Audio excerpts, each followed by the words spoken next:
My worry is where you're going to get the holy water to baptize them, to become holy. No. It's not baptizing them. We have the law. It has been stipulated very clearly. Only that it's not being followed. We are just going to follow it. And I will tell you, these people are not bad people. These people find themselves in a dire situation. First and foremost, they live terrible lifestyles. They are very under-remunerated. They are underpaid. They live in terrible situations, want to improve their lives. After improving their lives, we are going to expect better and demand better from them. If we improve the pay of our police officers and our soldiers, we are going to expect them to respect the people.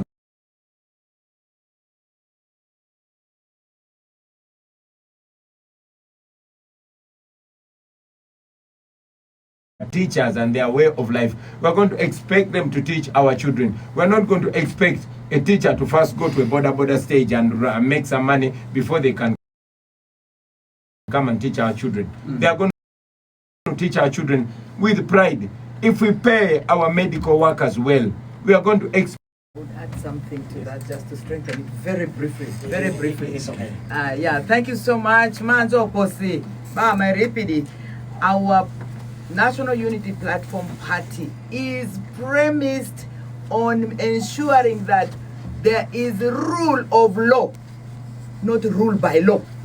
There is state capture right now, militarized the system everywhere, including agriculture. Yes. Everywhere, okay? And this is because they make laws to entrench this, to make this legal. It is not.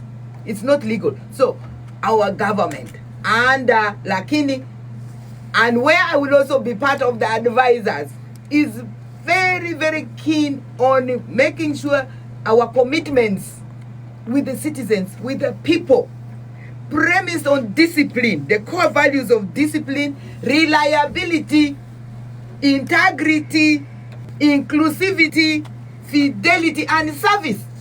Servant leadership. Servant leadership.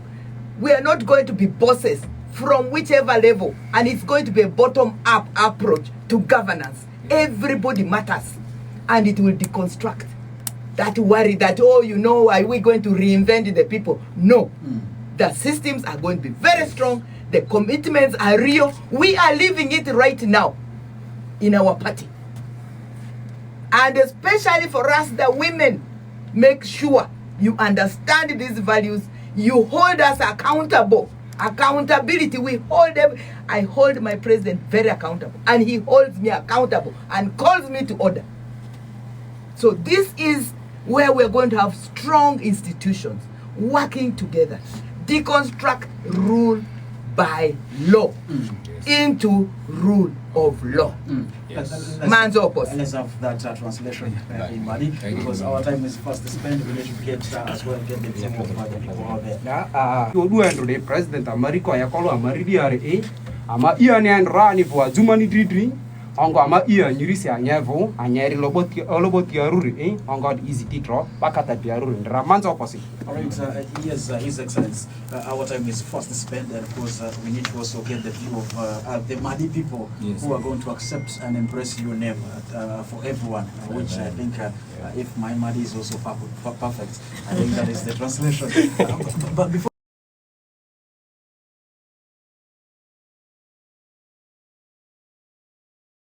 to your colleague, that is Nandala Mofabi, he told me that I should remove one. I speak about 7 people. Removing one means I should get the incumbent of the list, and we discuss 7 people who are going to be the next, who are going to bring the new Uganda. Yes. But if opposition is speaking about bringing new Uganda, why is it very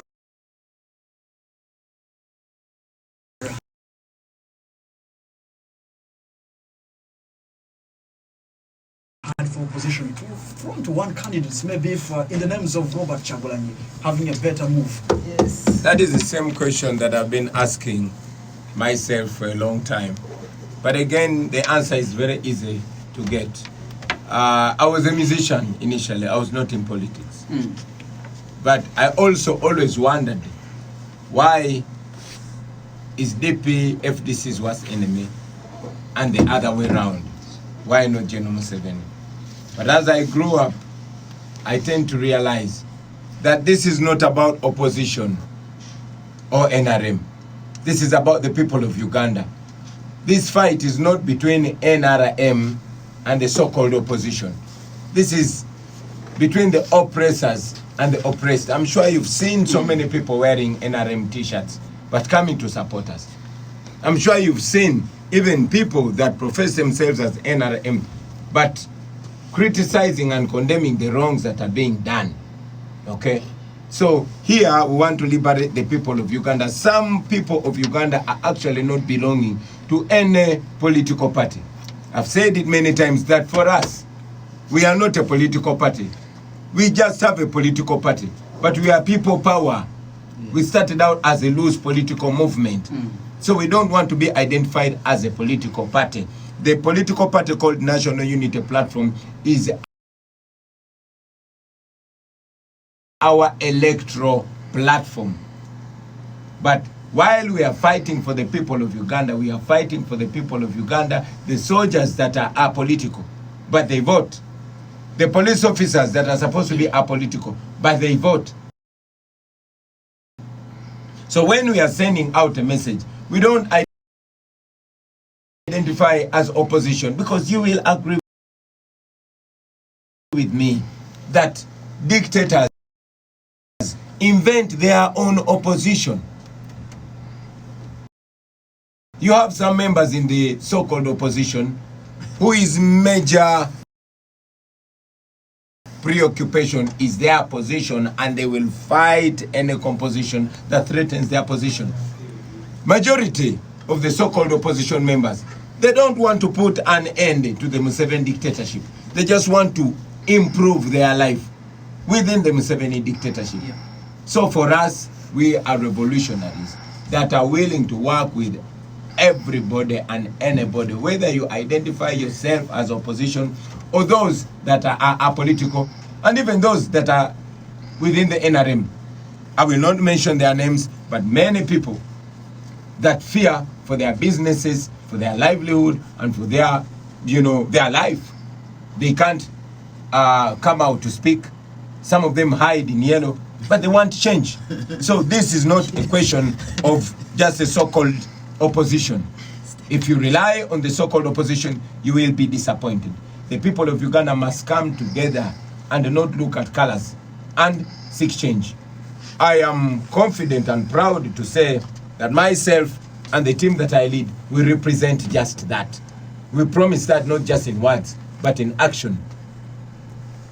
Across African continent, and a leader who comes on board with a good number of followers promises to do away with the nepotism, yes, tribalism. Yes. But of course, when they capture power, the story rewrites itself. What should I look into you? That's a very, very spot-on question. You see, even General Museveni, when he was coming to power, he spoke like I spoke. He was probably even more eloquent. I'm not asking people to trust me. I'm not asking people to trust in my ability to change their lives. I'm asking them to trust in their abilities. We hold ourselves accountable, not when we get to power, but even now. What we demonstrate now is exactly what we will do when we get to power. When you look around me, the leader, you will see the image of Uganda. You will see the Nubians, you will see the Banyankole, you will see the Acholi, you will see the Lukbaras, you will see all of Uganda.